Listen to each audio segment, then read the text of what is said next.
എല്ലാവർക്കും നമസ്കാരം. നമ്മൾ മലയാളികൾ വിഷുക്കണി ഒരുക്കി ശ്രീകൃഷ്ണ ഭഗവാനെ കണി കണ്ട് വിഷു ആഘോഷിക്കുന്നുവെങ്കിലും വിഷുക്കണിക്ക് പിന്നിലുള്ള സങ്കല്പങ്ങളെക്കുറിച്ച് ചിലരെങ്കിലും കേട്ടുകാണില്ല. ഇന്നത്തെ വീഡിയോയിൽ വിഷുക്കണി വയ്ക്കാൻ ഉപയോഗിക്കുന്ന ഓരോ പദാർത്ഥങ്ങളുടെയും പ്രതീകങ്ങളും വിഷുക്കണിയിലെ സങ്കല്പങ്ങളെയും കുറിച്ചുമാണ് പറയുന്നത്. സാധാരണയായി മേടം 1 അല്ലെങ്കിൽ 2 ഇതിലേതെങ്കിലും ഒരു ദിവസമായിരിക്കും വിഷു ആയിട്ട് വരുന്നുണ്ടാവുക. ഈ 2025 മേടം 1 അതായത് ഏപ്രിൽ 14 നമ്മളെല്ലാവരും വിഷു ആഘോഷിക്കുന്നത്. ആദ്യമായി വിഷുക്കണി ഒരുക്കാൻ ഉപയോഗിക്കുന്ന എല്ലാ പദാർത്ഥങ്ങളും ഏതൊക്കെയാണെന്ന് നമുക്ക് നോക്കാം.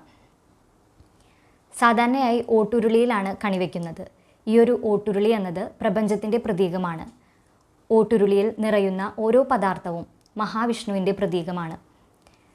കണിക്കൊന്ന പൂക്കൾ വിഷ്ണു ഭഗവാന്റെ കിരീടവും, കണിവെള്ളരി വിഷ്ണു ഭഗവാന്റെ മുഖവും, വിളക്കുതിരികൾ വിഷ്ണു ഭഗവാന്റെ കണ്ണുകളും, വാൽക്കണ്ണാടി മഹാവിഷ്ണുവിൻ്റെ മനസ്സുമാണ്.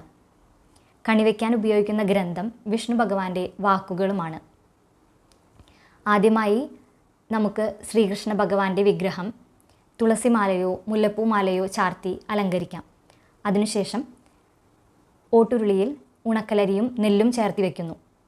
അതിനുശേഷം കണിവെള്ളരി, കണിക്കൊന്ന പൂക്കൾ കൃഷ്ണ ഭഗവാന്റെ അടുത്തും വയ്ക്കുന്നു.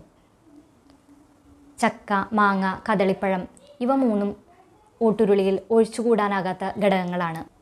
ഇതിൽ മാമ്പഴം സുബ്രഹ്മണ്യ സ്വാമിയുടെയും, ചക്ക ഗണപതിയുടെയും, കദളിപ്പഴങ്ങൾ ശ്രീകൃഷ്ണ ഭഗവാന്റെയും പ്രതീകങ്ങളാണ്. അതിനുശേഷം ഒരു താലത്തിൽ വെറ്റിലയും അടയ്ക്കയും നാണയങ്ങളും കോടിമുണ്ട്, സ്വർണം എന്നിവ വയ്ക്കാവുന്നതാണ്. ഇതിൽ സ്വർണം എന്നത് സരസ്വതി ദേവിയുടെ പ്രതീകമാണ്. നാളികേരം ഉടച്ച് 2 ഓട്ടുരുളിയിൽ വയ്ക്കുന്നു. ചിലർ നാളികേരത്തിൻ്റെ ഉള്ളിലും നാണയങ്ങൾ വയ്ക്കാറുണ്ട്. ഇവയെല്ലാമാണ് നമുക്ക് കണി വയ്ക്കാനായി ആവശ്യമുള്ള ഘടകങ്ങൾ. വിഷു ദിവസം നമ്മൾ ചെയ്യുന്ന ഓരോ പ്രവൃത്തിയുടെയും ഫലം ആ ഒരു വർഷം മുഴുവൻ നീണ്ടു നിൽക്കും എന്നാണ് പറയപ്പെടുന്നത്. വിഷുവിൻ്റെ അർത്ഥം തുല്യമായത് എന്നാണ്. എല്ലാവർക്കും സമ്പൽ സമൃദ്ധിയുടെയും ഐശ്വര്യത്തിൻ്റെയും നല്ലൊരു വിഷു ആശംസിക്കുന്നു. നന്ദി.